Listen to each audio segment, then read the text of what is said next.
dali guys. Okay lang. Yung makikita ko. Yung madadaan. Puro puno.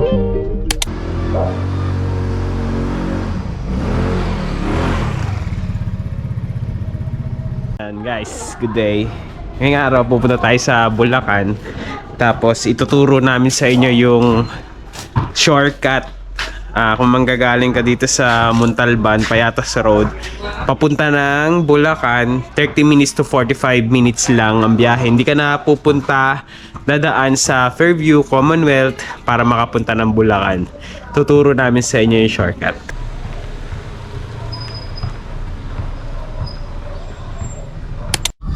Ayan guys, nandito na kami sa Montalban Road.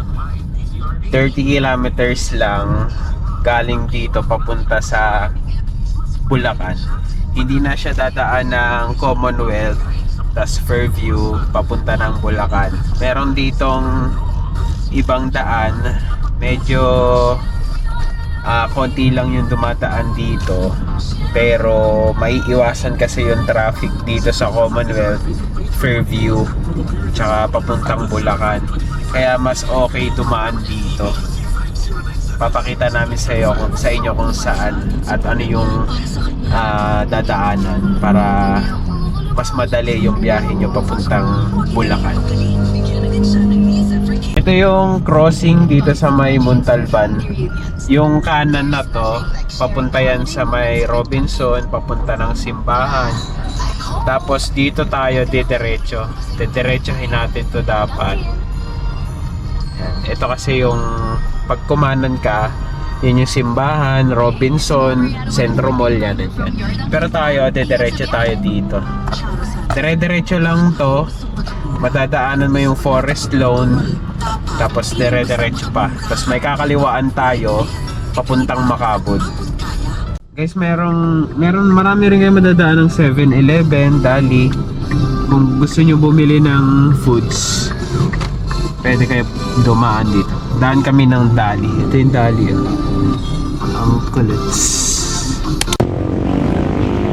Sa Montalban, marami na rin convenience store. Madami na rin mall. Katulad dati na parang bundok talaga. Ito yung Dali dito. Laki ng Dali. Ito yung Dali guys. Ang laki oh. Ang laki ng Dali. Bata. Bata. Magliligaw ka bata. Boy, bawal yan boy. Hello ka boy. Hello. Hello ka.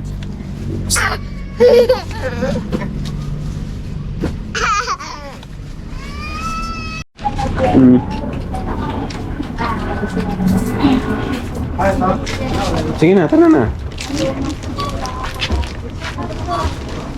Ito guys, itong part na to dati sobrang lubak to eh.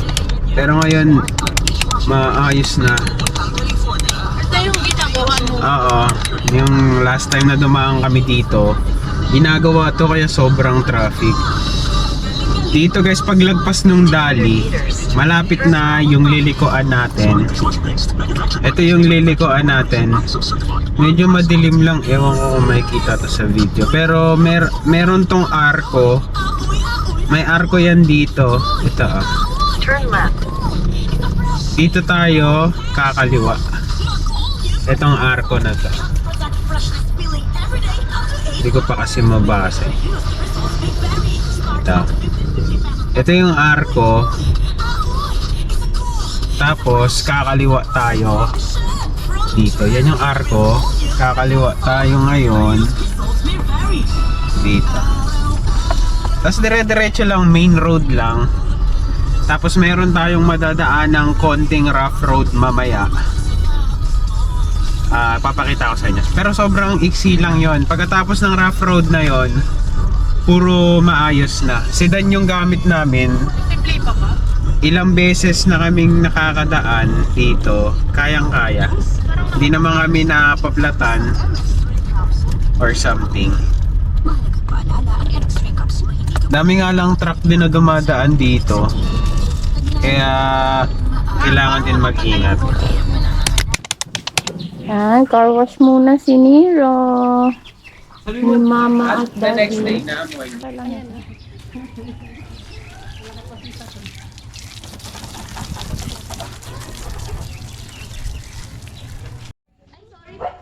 Okay lang.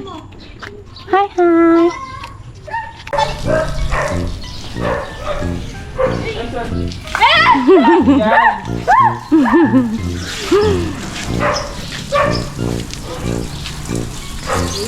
Free car wash.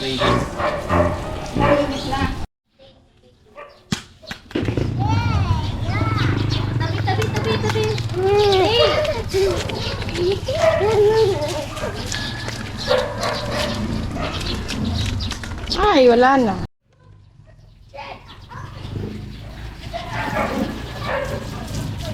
May pa-shake ka pa.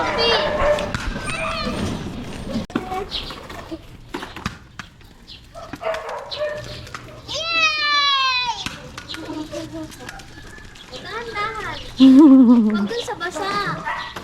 Dito kayo na ko, oh. Tayo. Kaya mo yan.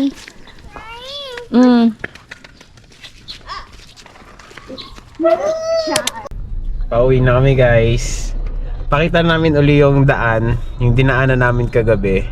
Mas maganda yung view kapag umaga eh. Yan sila. Hi kayo. Turn right. Hello. Turn left. Ito guys, papunta na uli kami dun sa dinaanan namin kagabi. Since hindi masyado nakita kagabi, papakita uli namin sa inyo yung daanan. Sa umaga, sobrang ganda yon. Tignan natin ngayon. Yung total kilometers, 23. Doon na yun sa bahay. Mga 1 hour lang. Kung doon pa kami dadaan sa may Bulacan, tapos pa Fairview, baka 2 hours yung babiyahin namin. Ganun ka convenient dumaan dito sa shortcut. Di naman siya totally shortcut kasi almost the same lang naman yung total kilometers kung dito ka dadaan o kaya doon sa may Fairview. Pero ang maganda kasi dito, wala nga talagang traffic. Ganito ka okay kapag umaga. Diba? Yan. Hindi siya lubak-lubak, para talaga siyang highway. Pero medyo masikip yung part na to. Mamaya merong mga part na maluwag. Pero yung daan, okay na okay.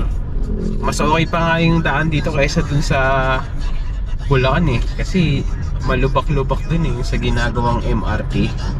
Dito tingnan nyo. Oh. Di lang ito makita kagabi masyado eh. Pero ngayon okay na okay siya. Lalo na pag umaga. Alpha Mart, maraming gas station na madadaanan, kaya wala kang dapat ikatakot. So may mga barangay hall, barangay paradise.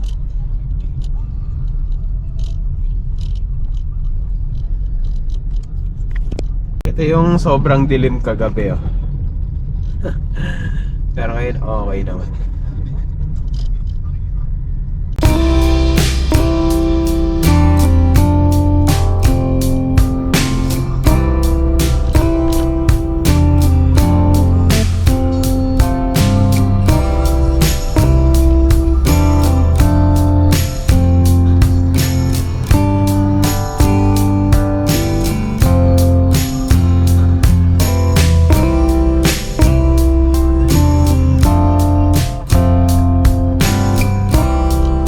Lagi nyo lang tatandaan kung dadaan kayo dito, puro main road lang.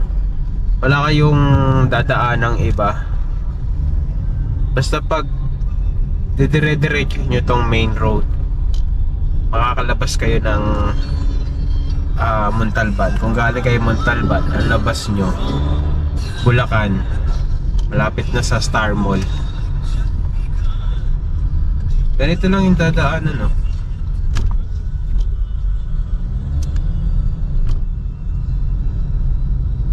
Pantay naman yung daan. Yung lubak, papakita namin. Napakaiksi lang naman yan. Tsaka hindi siya ganun ka-rough. Kayang-kaya ng sedan. Meron din ganito guys, oh, tingnan nyo. Mga checkpoint. Ang dami na rin nag-checkpoint dito eh. Kaya okay na rin talaga. Kasi dati, nakakatakot dumaan dito. Pero ngayon, ibang-iba na. Ayun, ang ganda rin. Dito sa part na to, medyo maluwag yung daan. Tsaka, pantay na pantay, walang lubak.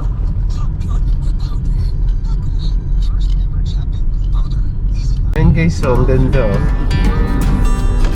Diba? Tapos ganyan yung makikita mo oh. Ewan ko lang kung nakikita ng maayos sa GoPro. Pero ganyan yung view oh.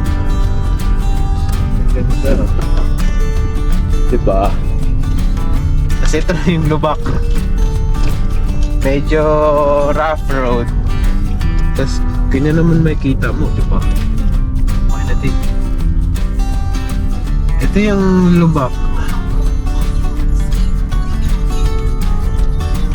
Mag-gravel lang naman siya. Hindi naman siya totally malubak. Pero hindi rin siya ganun kapantay. Sa kabila, ganyan makikita mo. Oh, ang ganda.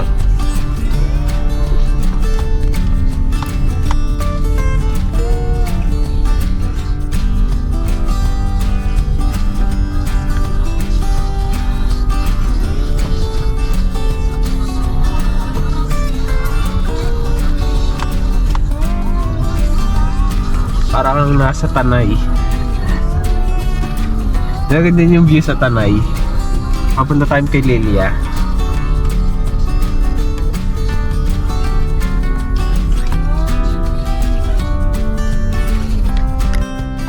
Ayun. Ganda. Pero private na yun. Alam ko eh. Hindi na pwede pumasok dyan. Tapos maraming bilihan ng prutas dito. Ang daming nag-i-stop na kotse. Bibili nito ng saging. Bumibili ng pakwan, kamote, kalabasa.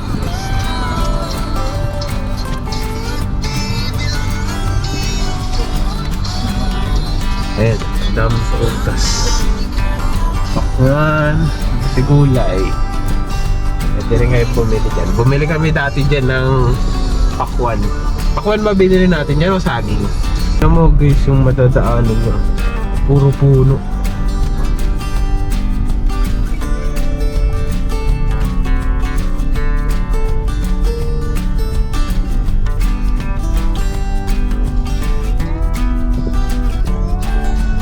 Mga 2 kilometers or 1 kilometer ata yung medyo rough road na dadaanan. Pero manageable lang naman. Eto guys, malapit na tayo sa Montalban. Pero yung view ganun pa din ah. Puro puno pa din. Ang dami rin PNP checkpoint. Dito sa park na to, puro truck na. Marami ng truck dito. Pero puro pababa na to eh. Kung palabas ka ng Montalban. Pero puro puno pa din.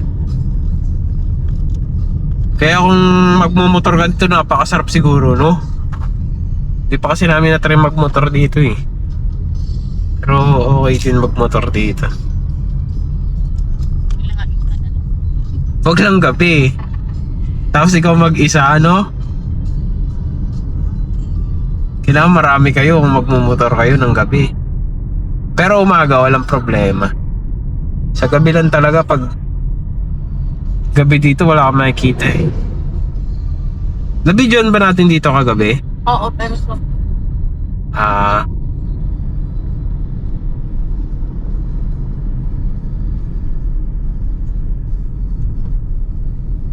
Lagpas na tayo kanina pa. Doon pa yun sa may bago maglubak. Ito na guys. Palabas na tayo. Pagliko rito, Montalban na.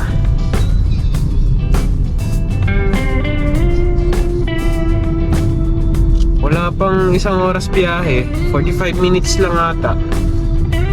Siyempre depende pa yun sa pacing ng pagdadrive nyo. Kung mas mabilis kayong mag-drive, kaya siguro 30 minutes. Kami, dahan-dahan lang kami mag-drive. Kaya inaabot din kami ng 45 minutes. Ayun, sinasabi namin sa inyo, dami ng truck dito. Pero dito lang yun kasi dyan nata yung nagpa-park sa may bandang bungad. In 200 meters, turn right. Ito na. Montalban.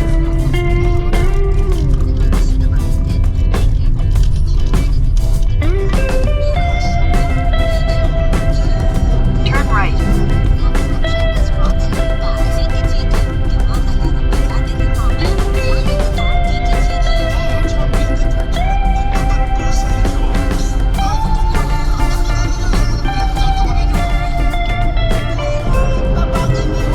Ayan guys, Montalban na.